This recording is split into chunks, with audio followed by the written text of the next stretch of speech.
Bonjour à tous et bienvenue dans vos JO de rêve, la quotidienne. J'espère que vous allez bien. Aujourd'hui, on vous emmène dans les coulisses de la création des médailles olympiques et on vous fait un petit point sur les transports pendant les Jeux. Mais avant cela, retour sur l'arrivée de la flamme à la capitale. Je suis le long des Champs-Élysées, c'est ici que le relais de la flamme olympique a débuté à Paris, un moment historique. J'y ai assisté avec des spectateurs, regardez. Je me suis tout de suite dit quand j'ai vu passer Tirelli comme ça, ou même les sportifs, c'est un truc que je pourrais raconter ou quoi à mes futurs enfants ou quoi. Enfin, dans le futur, c'est vraiment un super moment à vivre. Ouais. Voir la flamme en vrai, ouais, c'est touchant. C'est sympa d'expliquer le symbole aussi à mon petit garçon, d'expliquer d'où elle vient, d'Athènes, qu'elle vit en bateau. Et c'était chouette de voir ça. Thierry Henry, champion du monde. Ah, et puis Romane, championne olympique de judo. Donc non, c'est un beau symbole. Et on continue notre périple, cette fois-ci au niveau du Panthéon, c'est parti.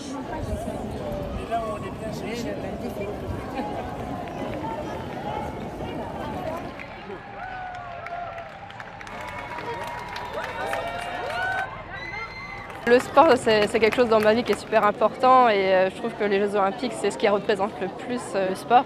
Et c'est pour ça que je suis là et moi je compte participer à fond dans cette aventure, on va dire. Et j'arrive maintenant à Notre-Dame de Paris où il y a un spectacle des gymnastes sapeurs-pompiers de Paris. Je vous y emmène, regardez.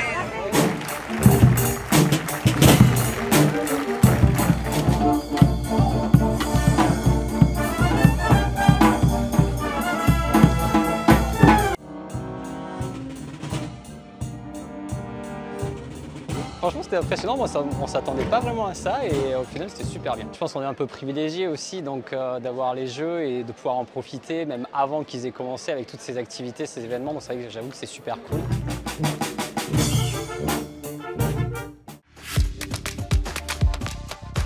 Là, je suis à la Monnaie de Paris et il paraît que c'est ici que sont frappées les médailles olympiques. Je les ai pas trouvées, j'ai juste trouvé le coffre-fort, mais je vais me renseigner, venez avec moi. Bonjour Claire. Bonjour. Elles sont ici, elles sont où les médailles? Elles ne sont pas encore visibles. C'est vrai?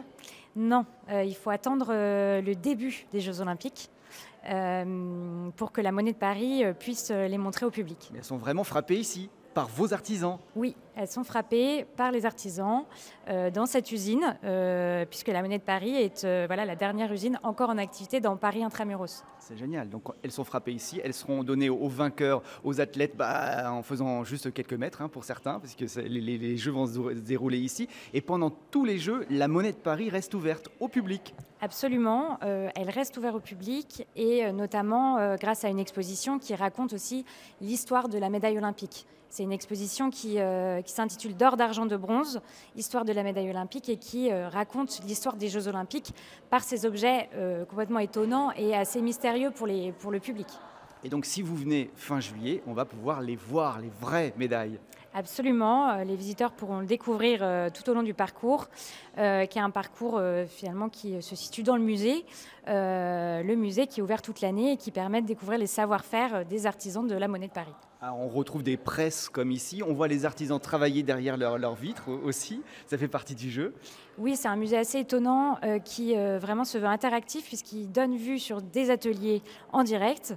On peut voir des artisans, on peut voir des démonstrations dans le musée, on peut assister à des visites, des ateliers d'initiation. Voilà, découvrir vraiment les savoir-faire et les métiers d'art des artisans. Côté pratique, vaut mieux réserver, j'imagine, parce que là, ça va être plein à craquer pendant les JO. Oui, il faut réserver, parce que c'est toujours recommandé, mais voilà, on aura de la place pour tout le monde, avec grand plaisir. Donc des étrangers, beaucoup, des franciliens, des Français qui vont venir, vraiment toute la France et tout le monde entier sera accueilli à la Monnaie de Paris pendant tout l'été.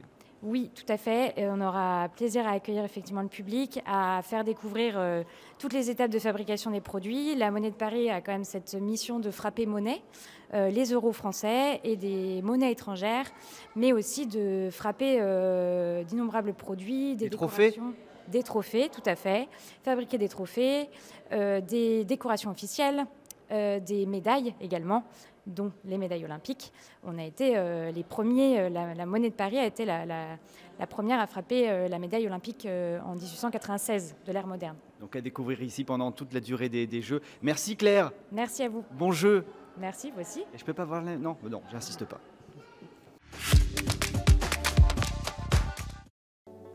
Je m'appelle Chérine Boukli, j'ai 24 ans et je fais du judo dans la catégorie des moins de 48 kg.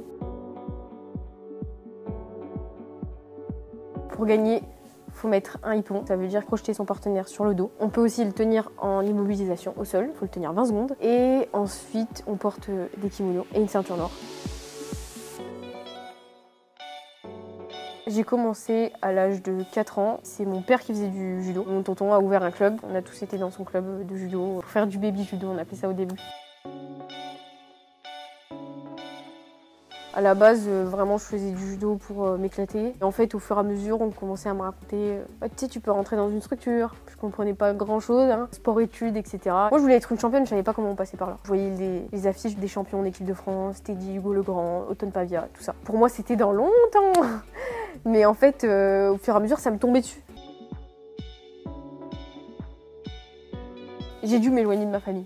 Forcément. Quand tu arrives en région parisienne, tu peux pas rentrer tous les week-ends dans le sud. Donc je te dirais vraiment tous ces moments en famille où des fois je les appelais en FaceTime et ils étaient tous ensemble par exemple, en train de faire un barbecue. Et c'est des moments où je suis un peu deg parce que je suis pas là pendant les fêtes. C'est pour ça que des fois je me dis être une personne normale c'est pas mal aussi. Mais aujourd'hui je sais pourquoi on fait ça et ça en vaut la peine. Ça me manque mais on s'y habitue. Au début quand t'es petite c'est pas facile parce que tu rentres à l'INSEP, t'es la plus petite dans ta chambre, t'es seule au bâtiment mineur, t'en pleures et tout. Le lendemain t'as école, t'as colle, le week-end t'as compète.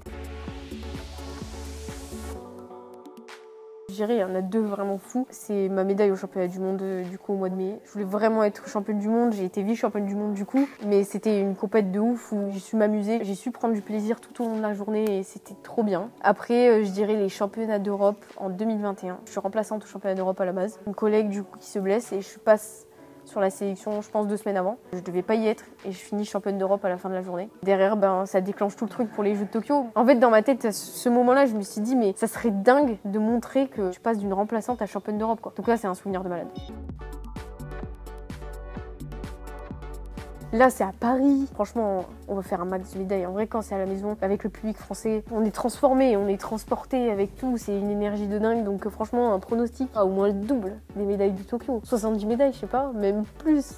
On a combien d'athlètes qui vont y aller? Je sais pas, je dirais 100 médailles françaises. Franchement, on se prépare tellement pour cet événement-là. Et on peut se révéler parce que c'est la force du public, la force d'être chez nous. Ouais, non, je pense que c'est possible qu'on fasse vraiment un beau truc.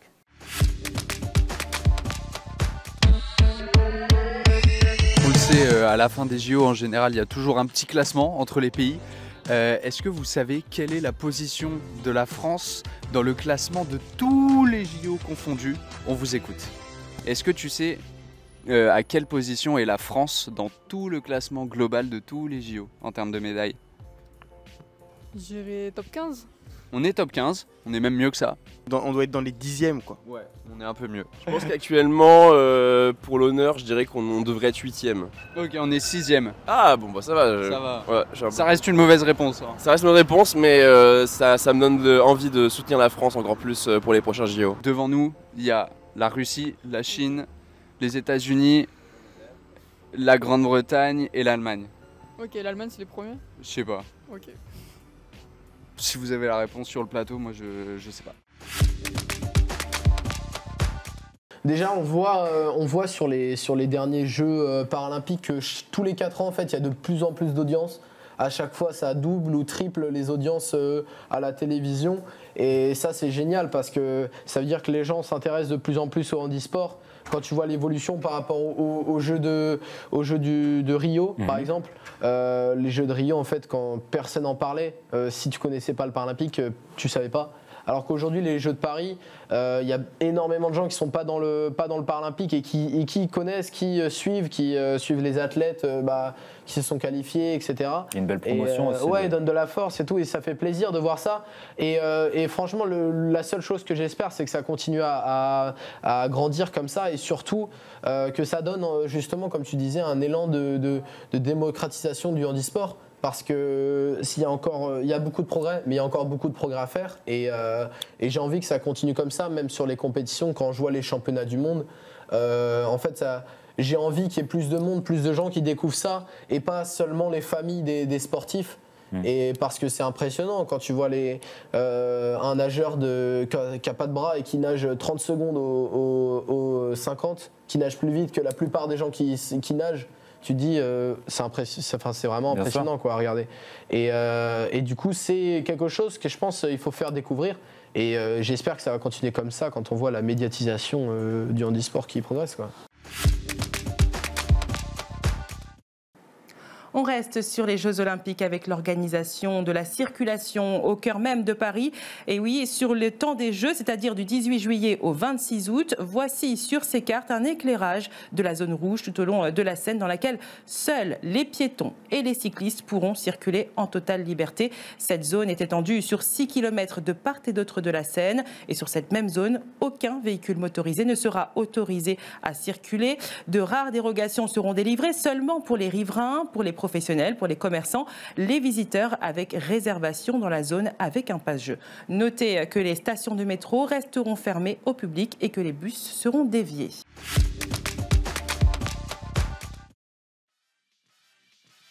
Je suis très prêt. Ça me passionne pas les JO, je vous dis franchement. Eux, ils souffrent et ils nous regardent. Et à chaque fois, je dis pourquoi ils ont choisi ce sport.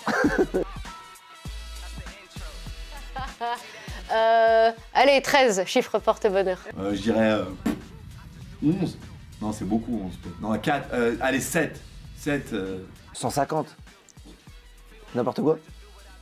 Tu sais pas? Comme ça se passe en France, j'espère que ça va aller, quoi. J'espère qu'ils vont être au top.